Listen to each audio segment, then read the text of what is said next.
ذرا امیجن کریں آپ ایک ریڈ لینڈ کے اوپر موجود ہیں جہاں پر آسمان سرخی محل دکھائی دیتے ہیں اور دور سپیس میں صرف ایک بلو ڈاٹ دکھائی دیتی ہے۔ آپ امیجن کریں کہ آپ کا گھر، آپ کا دفتر، آپ کا سکول سب کچھ اسی ریڈ پلانٹ پر ہو جہاں پر سورج تھوڑا چھوٹا دکھائی دیتے ہیں اور راتیں سرترین ہوتی ہیں۔ جی ہاں، ہم بات کر رہے ہیں مارس کی، وہ پلانٹ جو ہزاروں سالوں سے انسانی تجسس کا مرکز رہا ہے۔ لیکن اب سوال یہ ہے کہ کیا ہم واقعی مارس پر زندگی بسانے جا رہے ہیں یا یہ سب صرف ایک سائنس فکشن کہانی ہے؟ کیا انسان کا اگلا قدم ارتھ کو چھوڑ کر مارس پر کالونی بسانا ہے؟ آج کی اس ویڈیو میں ہم مارس کی کولونائزیشن کے سفر کو مکمل تفصیل کے ساتھ بیان کریں گے، آغاز سے لے کر مستقبل کی جھلک تک، تو ویڈیو کو آخر تک ضرور دیکھیں کیونکہ ہر لمحہ آپ کو حیران کر دے گا۔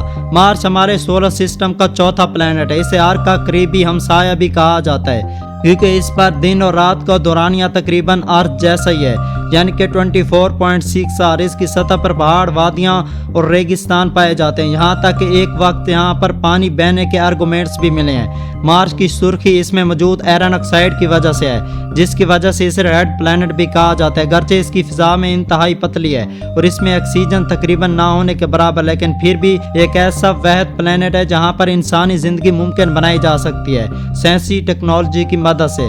اس پلانٹ پر درجہ حرارت بہت کم ہوتا ہے، اکثر -60 ڈگری سینٹی یا اس سے بھی نیچے۔ یہاں کی فضا میں تقریباً 95% کاربن ڈائی آکسائڈ، 3% نائٹروجن اور تھوڑی سی آکسیجن شامل ہے۔ اسی وجہ سے انسان کو یہاں پر سانس لینے کے لیے خاص ماسک یا سسٹم کی ضرورت ہوگی۔ مارس پر کالونی بسانے کا خواب آج کا نہیں بلکہ دہائیوں پرانا ہے۔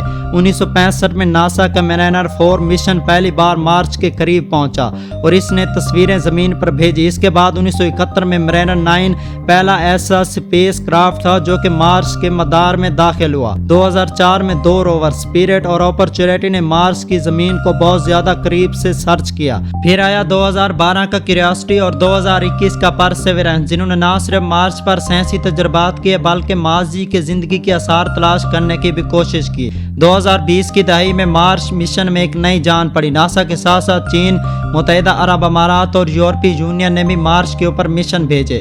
ان تمام کوششوں نے مارس کے بارے میں معلومات کا خزانہ اکٹھا کیا، مگر مارس کے اوپر کالونی بنانا کیسے ممکن ہوگا؟ مارس پر کالونی بسانے کے لیے ہمیں درج ذیل مسائل کا حل تلاش کرنا بہت زیادہ ضروری ہوگا۔ اس لیے ایک طاقتور راکٹ، محفوظ خلائی جہاز اور صحیح وقت کا انتخاب ضروری ہے۔ ہر 2 سال بعد مارس اور زمین ایک دوسرے کے قریب آتے ہیں اور یہ بہترین وقت ہوتا ہے مشن بھیجنے کا۔ مارس کی سطح پر رہنے کے لیے خاص قسم کے ڈوم یا زیر زمین پناہ گاہیں بنائی جا سکتی ہیں۔ مارس کی مٹی ریگولیٹ سے 3D پرنٹنگ کے ذریعے گھر بنائے جا سکتے ہیں جو کہ ریڈیشن سے محفوظ رکھیں۔ یہاں پر کشادگی، آکسیجن، نمی اور درجہ حرارت کو کنٹرول کرنا ضروری ہوگا تاکہ انسان لمبے عرصے تک زندہ رہ سکے۔ آکسیجن پیدا کرنے کے لیے مارس کی فضا میں موجود کاربن ڈائی آکسائڈ کو سیپریٹ کیا جائے گا۔ ناسا کا موکسی انسٹرومنٹ پہلے اس پر تجربہ کر چکے ہیں۔ پانی کے لیے برف یا زیر زمین نمی کو ایکسٹریکٹ کیا جائے گا۔ ایک نظریہ یہ بھی ہے کہ مارس کے قطبین پر یعنی کہ اس کے پول پر موجود برفانی ذخائر انسانوں کے لیے پانی کا ذریعہ بن سکتے ہیں۔ ابتدائی طور پر خوراک زمین سے بھیجی جائے گی، لیکن بعد میں مارس پر گرین ہاؤسز بنائے جائیں گے جہاں پر ہائیڈروپونک ٹیکنالوجی سے سبزیاں اگائی جائیں گی۔ خوراک کے ساتھ ساتھ وٹامنز، پروٹین اور ضروری غذائی عناصر مارس پر پیدا کیے جانے کی کوشش کی جائے گی۔ مارس پر سورج کی روشنی کافی زیادہ محدود ہوتی ہے، اس لیے سولر پینلز، نیوکلیر جنریٹر اور بیٹری سسٹم استعمال کیے جائیں گے تاکہ زیادہ سے زیادہ انرجی پیدا کی جا سکے۔ الیکٹرسٹی کی ترسیل، سٹوریج اور تحفظ ایک بہت بڑا چیلنج ہوگا۔ زمین اور مارس کے درمیان سگنل میں 2 سے 24 منٹ کی تاخیر ہو سکتی ہے، اس لیے یہاں پر AI سسٹم کو سب سے زیادہ استعمال کیا جائے گا۔ مگر یہ سب کچھ کیسے ممکن ہو رہا ہے؟ یہ سب صرف اس لیے ممکن ہو رہا ہے کیونکہ آج انسان کے پاس وہ سائنسی علم، ٹیکنالوجی اور جذبہ موجود ہے جو پہلے کبھی نہ تھا۔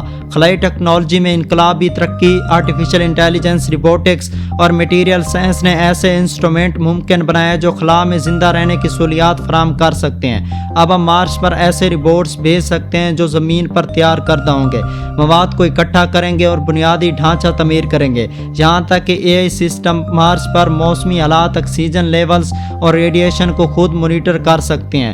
مارس پر کالونی بسانے والی کمپنیز آخر کون سی ہیں؟